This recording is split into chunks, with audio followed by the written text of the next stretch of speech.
those are the new broiler chicks that we just got. Out of that first batch that we got a week or so ago, week and a half ago, 3 made it. That's it. So my wife actually talked to the lady at Myers Hatchery, and when we were letting them know how many had died and everything, we ended up getting another 30. But apparently USPS is the only company that will ship live animals. I did not know that. So we asked them if they insure their packages when they send them, because USPS is terrible about getting the animals to their destinations on time. So she said no, they do not insure live animals at all. Basically, ship at your own risk. So that's why baby chicks are the price that they are, and why it costs so much to ship the first time, because they have to allow for if something happens like this, which is unfortunate. It's very unfortunate.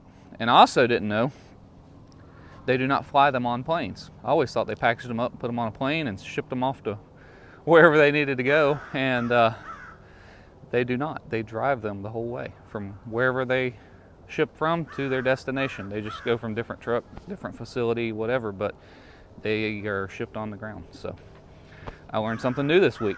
But we had 3 out of the original batch that lived, and then we got another 30. We've lost 1 or 2 of those. So this will be a smaller batch this time, but hey, it is what it is.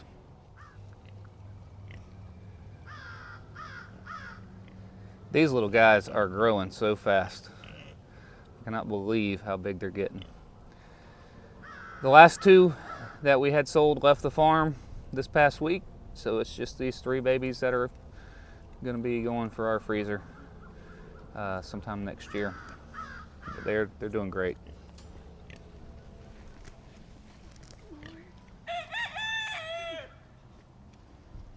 This past week, Bella came into heat, and we're pretty certain she's bred now. We thought they were both bred the first time, but we left them in just 1 more heat cycle to make sure, and she came into heat. But I think we got more babies on the way now. Red is a big old boy. Ain't you, Red? Yes, you are. Can't believe how big he got.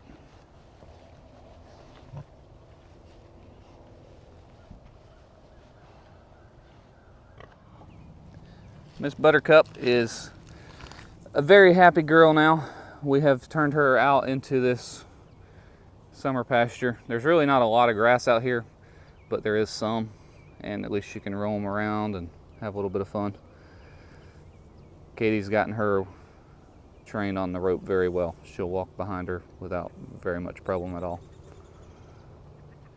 I would say in another week or so, we'll probably go ahead and take the lead rope off of her and let her go out with the other cows, and we'll just leave this open between the 2 pastures. That way they can come and go as they please, and that way we can pin her up at night still, because we feed her a bug or something on me.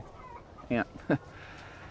We feed her in this pen and close her up at night, and then we come out in the morning and walk her around and let her back out. It's kind of going to be the routine once she has her babies. We have the milk parlor done and everything. We'll pin her up at night away from her baby, and then milk her and turn her back out with her baby the rest of the day. Speaking of the milking parlor, we have the poles set. I haven't done any filming on this yet, mainly because it would be extremely boring, and it's been slow going. So the first 2 poles up here went in super easy. We were able to dig them down 4.5 feet. Got them put in, got concrete around them. These other 2, we chipped and chipped and chipped and chipped and chipped for I don't even know how long, chipping away rock, lime rock and clay down in these 2 holes. It's amazing. 12 foot is the only difference. And we hit solid rock and got them down. It took forever to get those things in, but we got them in, and we actually got them in finished up last night and got concrete put around them, and we're just letting them set. And I'll probably this week work on getting them cut off, because they're not going to be that high. We're only going to run it up about 9 or 10 feet. We'll get them cut off, get our perimeter beam around, and I'm gonna do like a conventional frame rafter roof, A-frame, probably like a 412, maybe a 512 pitch, and do it that way. So it'll be slow going, just doing it a little at a time as I can when I get home from work and stuff. As it gets to the more exciting stuff, I'll film some of that stuff, but right now it's pretty boring. I don't think I ever showed this. This was our finished strawberry bed, the first bed anyways. So these here are the Everbearing variety of strawberries. They're okay, they're a smaller strawberry, but I'm gonna build another bed right over here and put some June bearing strawberries.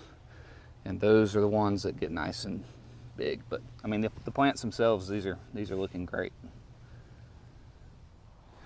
The weather has definitely been challenging this fall. It's usually, once fall gets here, it kind of cools down. It'll be warm days and such. But man, this fall we have had massive temperature swings almost weekly. I mean, it'll be 85, 86 degrees. Feels like summer's here again. And then we'll get a cold front roll through, and then it's down to 40 degrees at night, 60 something during the day. It's just kind of the up and down, and we've been, with all the temperature changes, we've been battling colds and sicknesses and stuff like that. But it's hard to grow certain things too, because a lot of the cool weather plants, I don't like this 85, 86, 87 degrees. Can't say I blame them. I hate it too. Let's go check on the little man. This little feller has been a challenge. Haven't you, buddy? So I call him Mr. T for short, and that's short for T-Bone. He is actually finally doing okay. So he has been a challenge. We've had him for just over a week now, and when we got him, his mama is in bad shape, very bad shape. I don't think she was getting much milk for him. So he was already grazing on grass a little bit, even though he was only about 3 weeks old. I think he's about 3 to 4 weeks old now. And so thankfully, he was on grass a little bit. We brought him in, tried to feed him a bottle. We tried several times feeding him a bottle. We would squeeze the milk into his mouth, put Karo syrup on the nipple, trying anything we could to get him to drink, and the rascal would not drink. He was as stubborn as our little kids. Our babies, we're used to it because our babies do not like to drink either. But man, oh man, he's a stubborn little booger. So after about 2 days, we're like, he's got to eat and drink. We put a water pail in here for him, and we put some hay in. He was drinking a little bit of the water, and we were concerned because he was getting really skinny, and he was sick as it was. The guy that we got him from had given him a shot. We ended up giving him another shot of LA200, and his eyes are clearing up good now. They were all running, and he was rough. And we were like, well, let's put it in a bucket and try it. So Katie put some milk in the bucket and came back out a few hours later just to check on him, and the milk was gone. He had drank it. So we're like, hey, that works out great for everybody. We don't have to hold a bottle, and he's drinking. So we thought we were good to go at that point, and he would not drink anymore after that for another 2 or 3 days. And he was acting like he was giving up. We thought we were going to lose him. So we moved him out into the pasture with the rest of our cows at that point, because we figured he was good to go with the sickness, that he had been on antibiotics long enough. So we brought him over here into the cow pen where all the other cows could get around him, and that seemed to cheer him up a little bit. So we got some grain, some sweet feed. It's got molasses on it, and we put it in here. I know he's technically a little bit young to be eating grain, but we were trying anything to keep him alive. So we still do the milk in a bucket. He drinks that some. He don't drink it all, but he does drink a little bit. He's drinking his water. He's eating his grain, and he's eating the grass.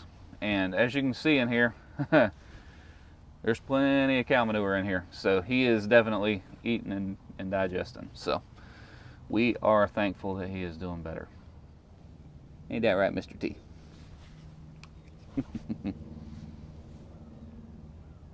He's a cute little guy, though.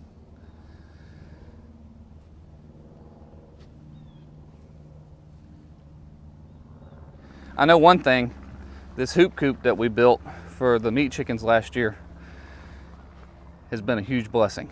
I mean, it has come in handy for so many things. It works great for the chickens, but it works great for calves too, because it's bigger than like a normal hutch would be, and it's got a cover on it. It's easy to move around. It's definitely been a lifesaver for this little guy. I know he'll do so much better once he's out with the rest of the cows. Just seeing his countenance change and how he perked up just being out there where they can be around and sniff and lick through the pen and everything, he's doing so much better. So I can't really turn him out with them yet because they're gonna fight him for his food, because this is some good food that we're feeding him with all that molasses on it. They'll be all over that and booting him out of the way. So we got to make sure he's eating really good before we attempt to put him out with the rest of the cows. Well, I think that's going to be about all for today. We greatly appreciate you guys watching our videos and liking and dropping comments. I do read through all of the comments and I try to respond to as many as I can. We greatly do appreciate hearing from you though, because I don't get to see y'all like you get to see our family. So when you drop comments, it puts a face with somebody that's watching our videos. So thank y'all so much. We'll see you next time.